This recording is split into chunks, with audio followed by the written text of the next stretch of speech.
What's up, gamers?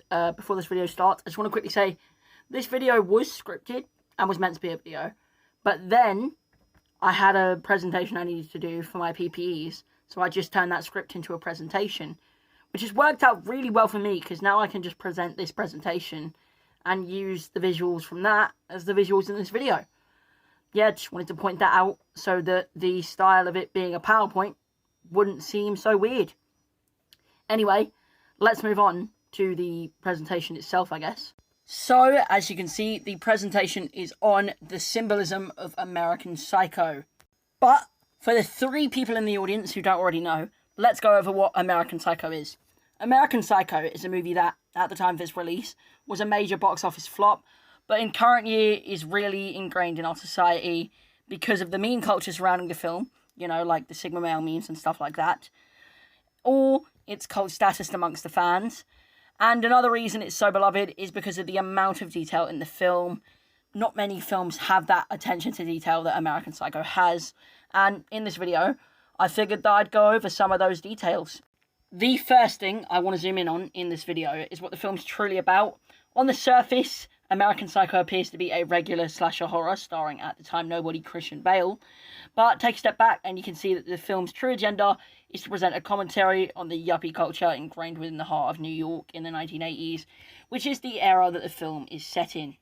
Now I want to talk about the main character of the film, Patrick Bateman. Everything Patrick Bateman does is in the pursuit of maintaining his good reputation. From his rigorous exercise morning routine, to the suits he wears, and even his continuous need to return videotapes, they're all calculated moves from the mind of a madman attempting to seem sane. Even his semi-false interest in music is an attempt at trying to seem normal to his associates. Patrick even acknowledges this, with him saying that all the things he does are because he wants to fit in. Another thing I want to bring up about Patrick Bateman is his mannerisms. In the dry cleaners scene, Patrick is trying to remove cranberry juice stains from a bedsheet when Victoria stops him and asks him to get lunch with her. He declines her offer as he is leaving the dry cleaners. He exchanges his feigned look of interest for a more stoic look of disgust, and this helps to portray Patrick Bateman's self-sense of superiority to others. Another detail I want to zoom in on that many people probably don't know is Patrick Bateman's watch. Why is it important? Well, his watch also shows his character traits. The watch that Patrick wears is a two-tone 36mm Rolex Datejust. Its reference number is 16013 with a Jubilee bracelet and a tapestry dial. A two-tone watch is a type of watch which has a bracelet made of 2 materials. As to why the specific watch was chosen, that would be because of the dual material on the bracelet, which represents the dual personalities that Patrick shows in the film, this being a nice guy and then a sadistic serial killer. Now I want to talk about the supporting characters of the film. This is because they help to convey the message about yuppie culture that the film wants to portray. That being that yuppies are essentially carbon copies of each other. This is shown in the fact that they all dine in the same restaurant, they all have the same routine, they all have the same business card right down to the missing second space in Pierce & Pierce and the misspelling of the word acquisitions. They also all wear the same clothes, which is something that the film even acknowledges, with Patrick saying that Alan has mistaken me for this dickhead Marcus Halberstram. It seems logical because Marcus also works at P&P and in fact does the same exact thing I do. He also has a penchant for Valentino suits and Oliver Peoples glasses. Marcus and I even go to the same barber, although I have a slightly better haircut. Furthermore, the only person who actually seems happy with his life is Patrick's co-worker, Lewis Carruthers. Lewis is a character who goes against every stereotype set by the characters in the film. While the others wear matching suit and ties, Lewis's suit and ties have more contradicting colours and aren't pleasing to the eyes. While the others have more standard business cards that are socially acceptable, Lewis's business card has a more outlandish font and colour combination. If you ask me, it's pretty telling that the only man who goes against the yuppie norms in the film is the only one who seems truly happy, while the others who follow trends have to feign happiness to appear normal. Just a quick note, another person who follows that archetype that Lewis has of being happy while not following yuppie norms is Patrick's secretary, Jean. Next, I'd like to focus on arguably the most iconic scene in the film, that being the scene that depicts Paul Allen's murder. In the scene, Patrick puts a raincoat on. At first it would seem obvious why he would do so, to prevent blood from getting on his suit, but he doesn't cover his face. He allows his face, the only evidence of what's left of his humanity, to be stained with the blood of his victims.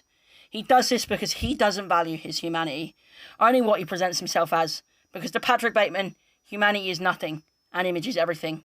Another thing I want to focus on in this scene is the music that plays in the background, that being Huey Lewis's Hip to Be Square.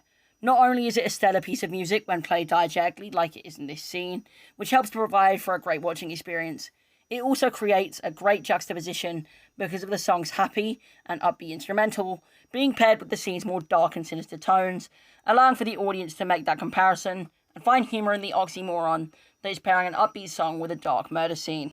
I also want to take into consideration why the song Hip to Be Square was chosen for this particular scene. Partially, I think it's because of my previous point, but I think it's also because of the lyrics, with the chorus containing the line, "I'm working out most every day, I'm watching what I eat." The lyrics are an almost exact representation of Patrick Bateman's daily routine, with his lengthy workouts in the morning, and him exclusively dining at fancy restaurants. But that's not what the song is about. The lyrics refer to someone trying to stay healthy for their own benefit, but in the context of Patrick Bateman, the lyrics can be twisted to fit his agenda of keeping a healthy public image, rather than a healthy body. Another audio-related thing the film does perfectly is its use of sound effects. For instance, in the business card scene, every time one of the characters opens their business card holders, a gun cock sound is used, as if the opening of the containers is something to be feared, which to the characters it is. They don't know what's going to come out of the container. It could be the best or worst business card they've ever seen. It could be the thing to dethrone them as king of the business cards, or the thing to hire them in the ranks. The gun cock sound effect allows the audience to also feel the fear that the characters feel when the business card is slammed down. It also makes the slamming down of each business card, the characters' proverbial weapons, far more impactful for the audience. Thanks so much for watching the presentation. Now I'm going to chuck you over to present Ryan so that I can do the outro. So that was today's video. I do hope that you enjoyed it, and if you did, be sure to like and comment what you liked about it. If you didn't enjoy it, dislike. If you can really be asked, no one's going to see it, but it'll make me feel bad because I'll be able to see it. And who doesn't want to make me feel bad? Nah, I'm joking. Yeah, leave feedback in the comments and that. Like, comment, subscribe, all that good shit. Follow me on all my social medias, at Ryan J on YouTube, on all of those. Instagram, Twitter, TikTok, And obviously, music video for I Love Albert just dropped. You can also listen to it on Spotify and Apple Music, so that'll be linked down below. Buy my book and stuff like that. Yeah, that's basically all I've really got to say. Thank you so much for watching. I'll see you later, and goodbye.